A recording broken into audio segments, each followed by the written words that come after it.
everybody, and today I thought I would give you 25 random facts about living in Denmark. Stay tuned.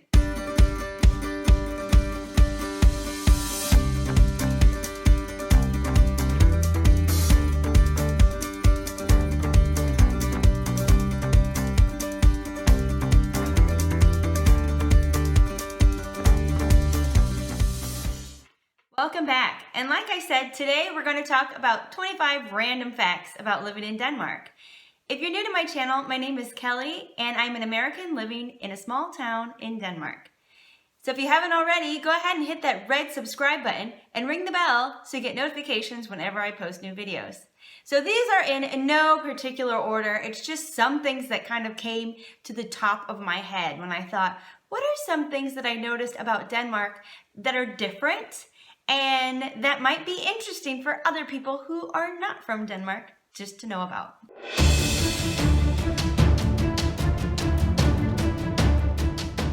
Number 12, Danes love coffee.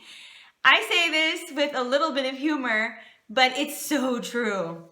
Danes love coffee. They love it so much that they incorporate coffee time into a lot of different functions.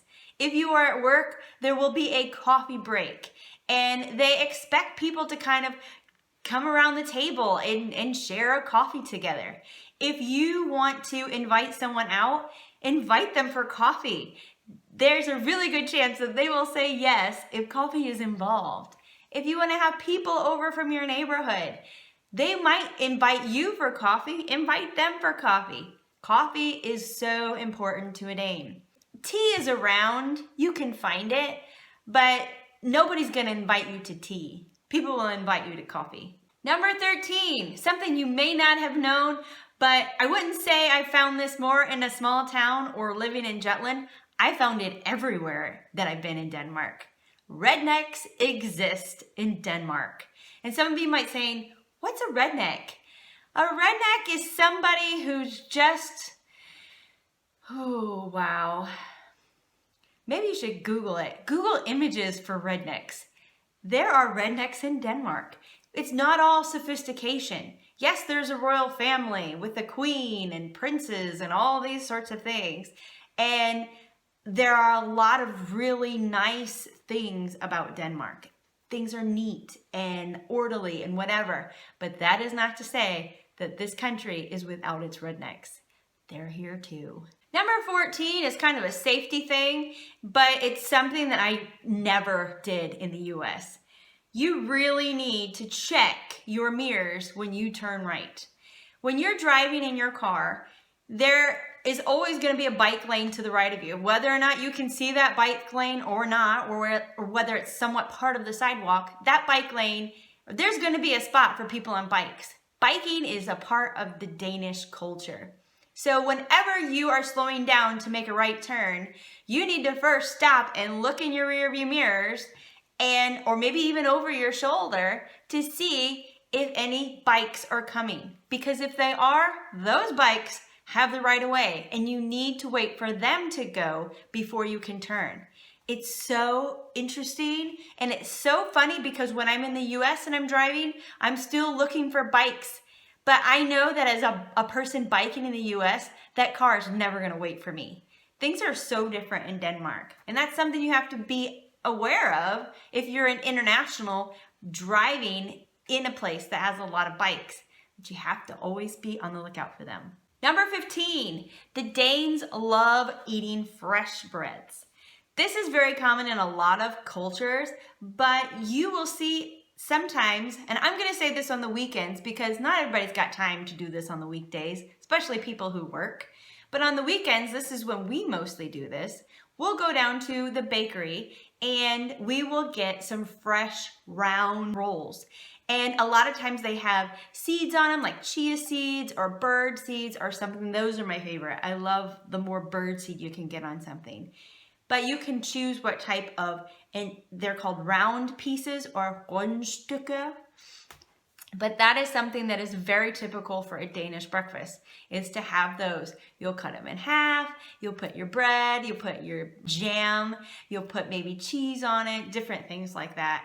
And that is something that you'll see often in Denmark, maybe a short little line at the bakery because people are getting their fresh bread.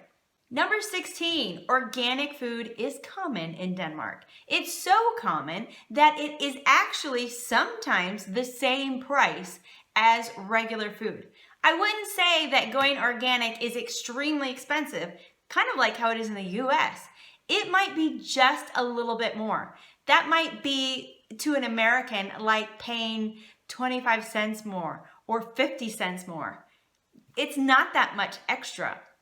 I know if you're on a budget, you may be looking for ways to save and whatever, that's fine.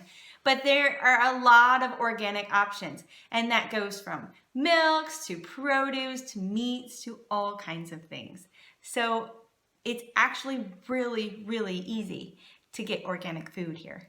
Number 17, you will not have someone bag your groceries for you in Denmark. So when you are going to the grocery store, you need to make sure that you either bring your bags or you'll be expected to buy them, and you have to bag all of your own groceries. So if there are a lot of people in line, you'll want to go really fast in getting all of your things bagged up because nobody will help you do it. Number 18, Danes have this thing called mobile pay, which is an app on their phone which will allow them to pay for things, like through their bank account, and it's everywhere. When you go to Germany still likes to use like handheld money, and that's something you really want to have on hand when you're going there. But when you come to Denmark, you're probably not going to have mobile pay set up, and it's okay to use real money. And maybe something that I'm thinking about specifically would be like an open air market.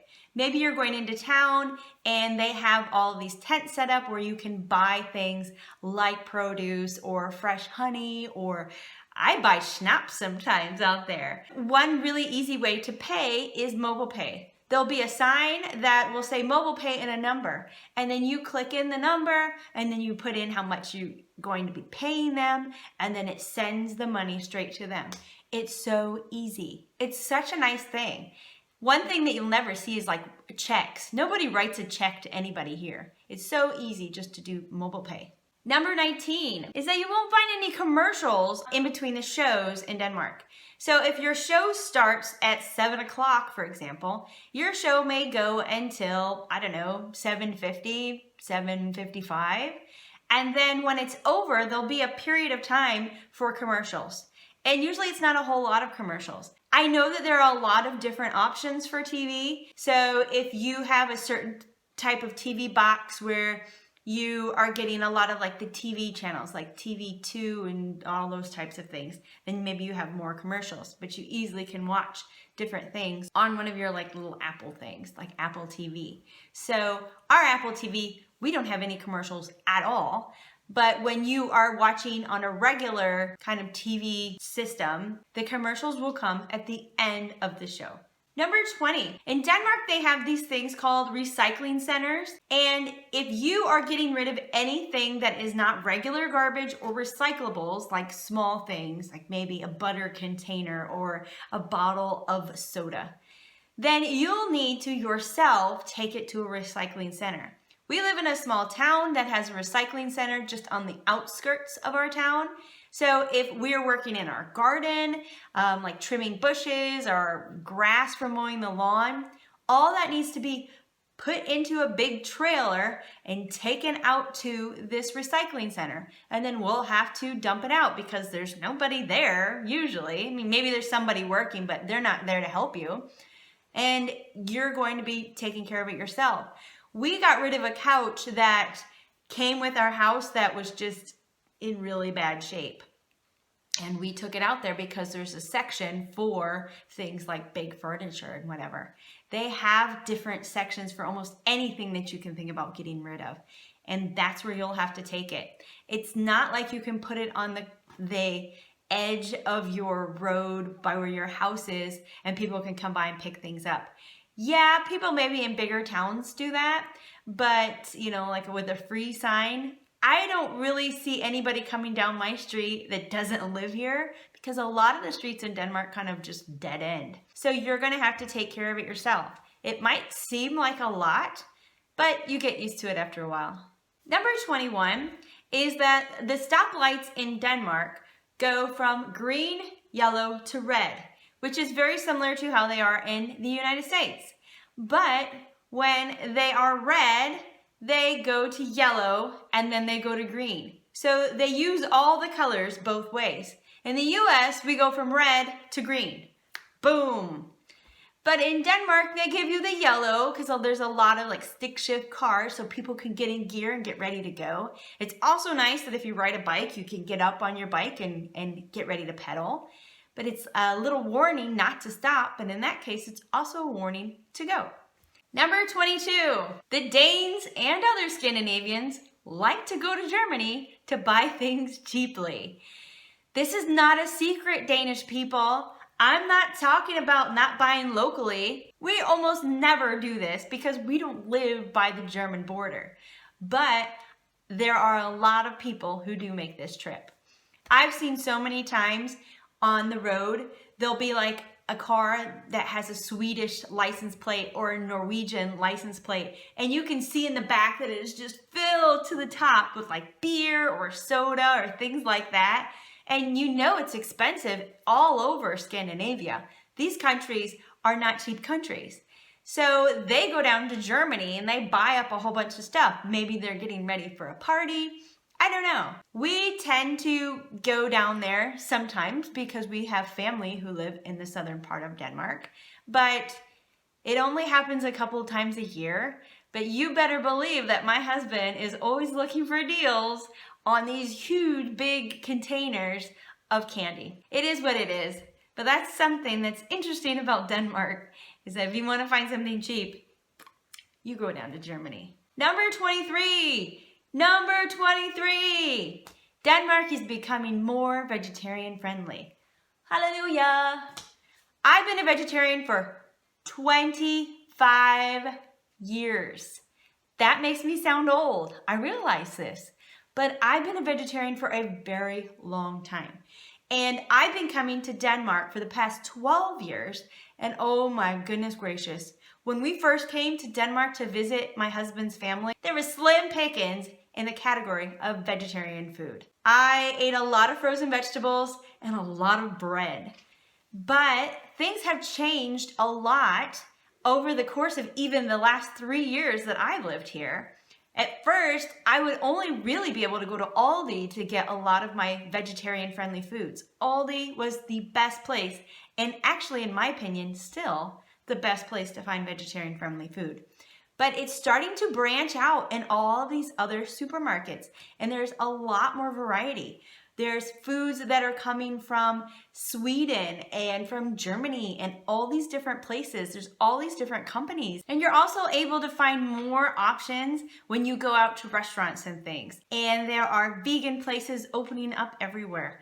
So it is so nice to get a little bit of variety for people like me. And there's so many people who are kind of starting to become vegan or vegetarian. And it's pretty exciting. So way to go, Denmark, and jumping on the bandwagon for a little bit healthier alternative to eating and some nice food choices in your grocery stores. So if you are a vegetarian or vegan food company who's very interested in getting your product on the food market, give me a shout out. I'm very open to trying new things. Number 24.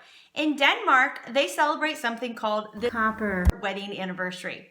And this usually occurs when it's 12 and a half years after you've gotten married. So this is kind of the halfway point to your 25. And for me, I think that's kind of funny because in the US, 10 years is always kind of like a really big milestone. Oh, what are you gonna do for your 10-year wedding anniversary? Oh, we'll do that after 10 years. In Denmark, they don't care about 10-year wedding anniversary. It's all about 12 and a half. But sometimes people will celebrate it just as they would a wedding reception, where they have a nice dinner, maybe music, speeches. If you want to know more about what a Danish wedding reception looks like, be sure to check out my Danish and American wedding, because I describe everything you need to know about that. Number 25, and again, this is a random list, nothing specifically in order, and I bet you I could probably come up with another 25 in another video some other time. But right now, my number 25 is that the top 3 sports, in my opinion, in Denmark are handball, soccer, and badminton. You might be thinking about the US, that's completely different. We have football, baseball, and basketball. Those are definitely. And some people might argue hockey there up at the top.